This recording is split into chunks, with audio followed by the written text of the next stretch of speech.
G'day, I'm McGlashan and welcome to Club Marine TV. Now, navigating a lake or an impoundment, it can be daunting, but you know what? There's a couple of tips that'll make it really easy and keep you safe. First and foremost, put the lanyard on. This is designed, if you get thrown out of the boat, you fall out of the boat, it will instantly turn the engine off, which makes it a lot safer to get back in.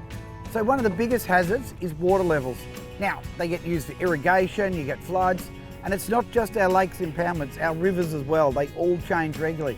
So the biggest thing to do, or most important thing to do, is seek local knowledge and try and work out what level the lake is, because it's a big problem.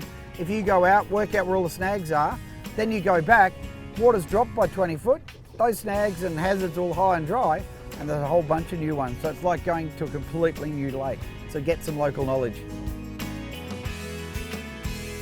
Unmarked hazards are a real problem.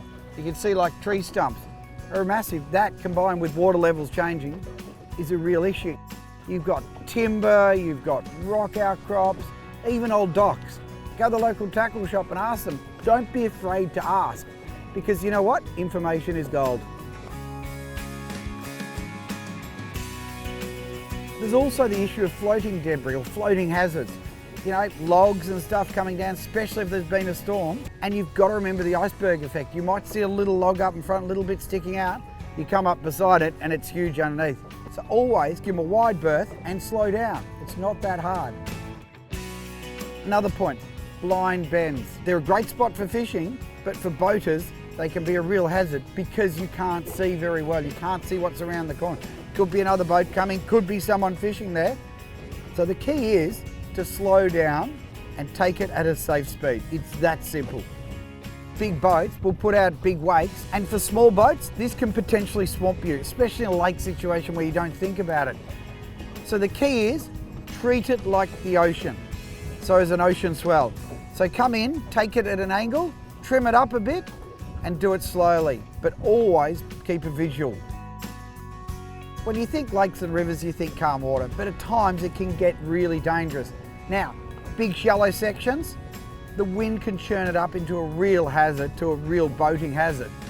And that can happen in a split second.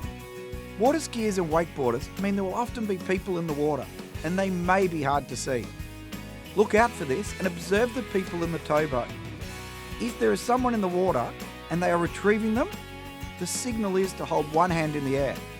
Make sure that you approach with caution and stick to the relevant speed and distance in your respective state. Because lakes also attract anglers, make sure you look out for fishing lines in the water and avoid running over the top of them. Also, keep an eye out for fish or yabby traps, which are normally attached to floating objects such as a small plastic sphere or bottles. Play it safe and you'll be safe on the water.